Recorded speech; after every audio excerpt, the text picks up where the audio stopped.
नमस्कार दोस्तों, आज हम पढ़ने वाले हैं रासो काव्य के बारे में। रासो काव्य, सबसे पहले जानते हैं रासो शब्द की उत्पत्ति के बारे में। रासो शब्द की उत्पत्ति के विषय में अलग अलग विद्वानों के अलग अलग मत हैं।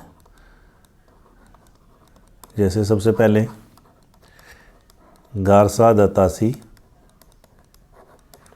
इनका विचार है कि रासो शब्द राजसूय शब्द से उत्पन्न हुआ है। जिस प्रकार पुराने समय में राजा जो है वो राजसूय यज्ञ करता था अपनी वीरता को प्रकट करने के लिए, उसी प्रकार जो है इस शब्द रासो की उत्पत्ति राजसूय शब्द से हुई है। नंबर 2, आचार्य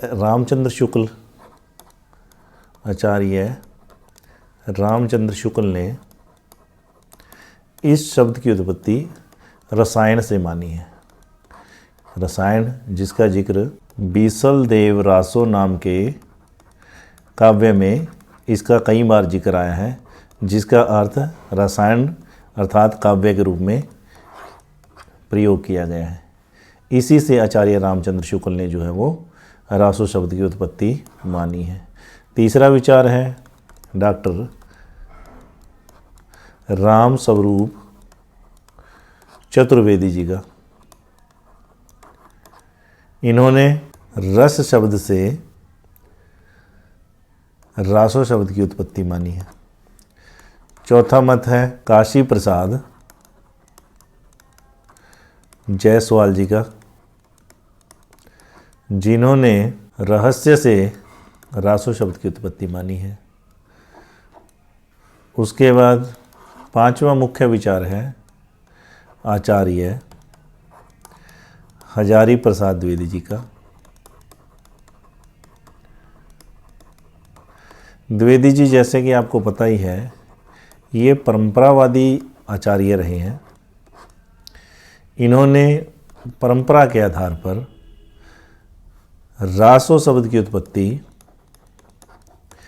संस्कृत के रासक से मानी है।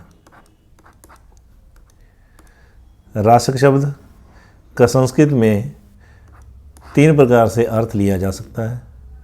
पहला है नृत्य रचना से संबंधित, दूसरा है दृश्य रचना से संबंधित, और तीसरा है भाव व गीत से संबंधित। इनके अनुसार संस्कृत से फिर पाली, फिर प्राकृत और फिर अपभ्रंश, इस प्रकार जो है भाषाओं का विकास हुआ। इसी में रासक शब्द जो है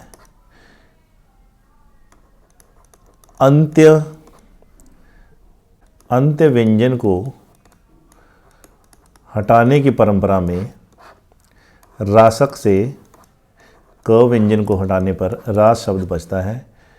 बाद में यही रास शब्द राजस्थान में, चूँकि ओकारांत शब्दों का प्रयोग अधिक किया जाता है राजस्थान की लोक भाषा में, इसलिए यह शब्द राजस्थान में रास से रासो बन गया। ये सब जो परिवर्तन है अंत्य व्यंजन को हटाने का, ये प्राकृत के समय में हुआ है। जैन साहित्य में भी रासो ग्रंथ उपलब्ध होते हैं, जैसे उपदेश रसायन रास। इसके अतिरिक्त हम देख सकते हैं संक्षिप्त रूप से जैन साहित्य, राजस्थानी और हिंदी का आदिकालीन साहित्य के अतिरिक्त कुछ और भाषाओं के कवियों द्वारा भी रासो ग्रंथों की रचना की गई, जिसमें अधहमान अर्थात अब्दुल रहमान का नाम लिया जा सकता है, जिन्होंने स्नेह रासौ की रचना की है, जो एक प्रकार का वीरतापूर्ण ग्रंथ है, अर्थात रास साहित्य से संबंधित ग्रंथ है। अब देखते हैं रासो काव्य का वर्गीकरण। रासो काव्य का वर्गीकरण हम 3 प्रकार से कर सकते हैं। पहला है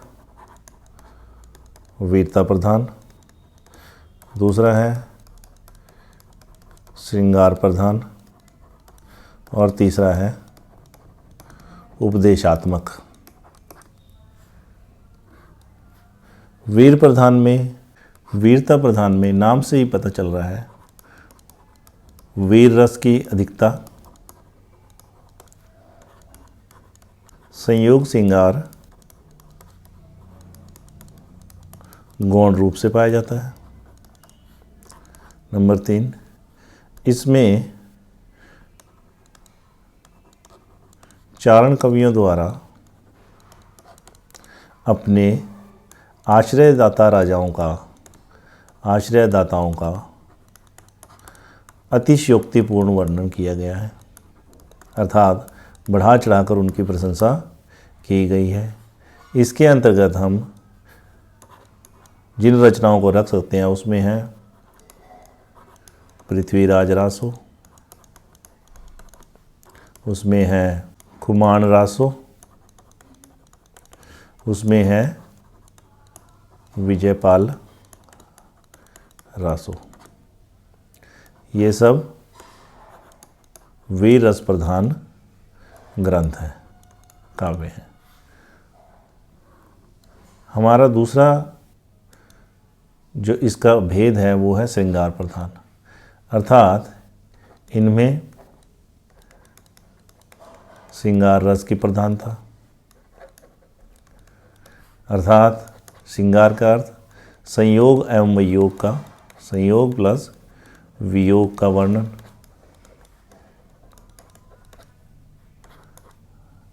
इसके अलावा इसके अंतर्गत हम संदेश रासक, जो अब्दुल रहमान का है, उस रचना को, और दूसरी बीसल देव रासों को रख सकते हैं। इन दोनों ही ग्रंथों में जो है वो वियोग रस की प्रधानता है। तीसरा है उपदेशात्मक। इसमें जैन कवियों द्वारा रचित ग्रंथों को शामिल किया जा सकता है, क्योंकि जैन कवियों द्वारा उपदेशात्मक शैली में अपने धर्म के प्रचार प्रसार के लिए साहित्य रचना की गई, इसलिए इनके जो ग्रंथ हैं वो उपदेशात्मक शैली में हैं। इसके अंतर्गत हम उपदेश रसायन रासो व भरतेश्वर बाहुबली रासों को शामिल कर सकते हैं। आइए अब बात करते हैं रासो काव्य की भाषा के ऊपर। रासो काव्य की भाषा को हम 2 आधारों पर बांट सकते हैं। एक है कालगत आधार पर कि कौन से ग्रंथ किस समय रचे गए, किस काल में, और दूसरा है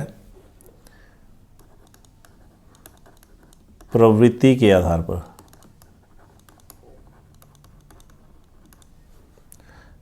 कालगत आधार पर सबसे पहले आता है जैन कवियों द्वारा लिखे गए रासो ग्रंथ। इसे हम पहला चरण मान सकते हैं। इन ग्रंथों का वर्णन यहाँ आप दे सकते हैं उपदेश रसायन रासो भरतेश्वर बाहुबली रासो के रूप में। इनकी भाषा प्रकृताभास अपभ्रंश कही गई है, अर्थात ये प्रकृति के जैसा आभास होता है इसका, ये लगती प्राकृत भाषा जैसी है, लेकिन है ये अपभ्रंश भाषा। तो इन ग्रंथों की, जो जैन कवियों द्वारा लिखे गए रासो ग्रंथ हैं, इनकी भाषा प्राकृताभास अपभ्रंश मानी गई है। दूसरा चरण, इस चरण में अपभ्रंश की आरंभिक रचनाओं को रखा जा सकता है, जैसे अब्दुल रहमान की संदेश रासक। तीसरे चरण में हम परवर्ती अपभ्रंश की रचनाओं को रख सकते हैं। चौथे चरण में पुरानी हिंदी के समान रचनाओं को रख सकते हैं, जैसे परमाल रासो,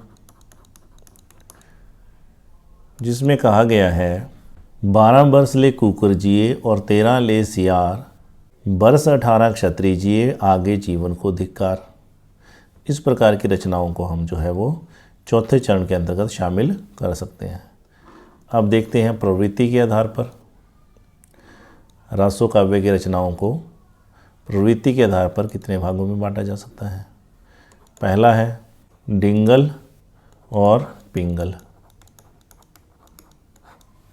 ये रचनाएं ओज गुण प्रधान, वीरतापूर्ण अर्थात वीर रस से भरपूर, इनमें युद्धों का वर्णन है। उदाहरण के लिए जैसे परमाल रासो, ये श्रृंगार प्रधान रचनाएं हैं। इनमें व्याकरण सम्मत भाषा का प्रयोग है। इसमें कोमल पदावली का प्रयोग है और इसके अंतर्गत प्रेम के लिए व्यवस्थित भाषा का प्रयोग दिखाई देता है। इसमें माधुर्य गुण की प्रधानता आचार्य रामचंद्र शुक्ल ने से ब्रज भाषा का प्रारंभिक रूप कहा है। पिंगल जो है एक छंद शास्त्र के रचयिता का नाम भी पिंगल बताया गया है। उसी के बाद व्यवस्थित रचना के लिए पिंगल शब्द का प्रयोग होने लगा, अर्थात जो रचनाएं व्यवस्थित रूप से रची गई उन्हें पिंगल कहा जाने लगा। डिंगल शब्द की उत्पत्ति के विषय में भी विवाद है कि शब्द का क्या अर्थ है। आचार्य हरप्रसाद शास्त्री जी ने इसकी उत्पत्ति डगल अर्थात अनपढ़ से मानी है, कि ऐसी रचना जो व्यवस्थित ना हो अर्थात अनपढ़ प्रवृत्ति की हो। कुछ आचार्यों ने से ओजतापूर्ण वीर रस प्रधान प्रवृत्ति की माना है। इसके अलावा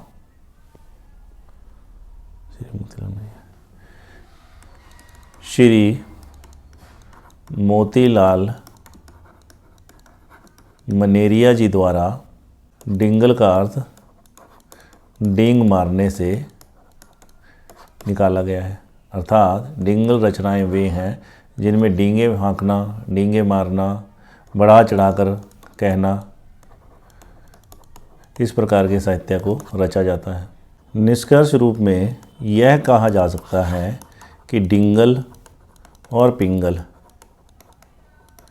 एक ही भाषा की दो शैलियाँ हैं।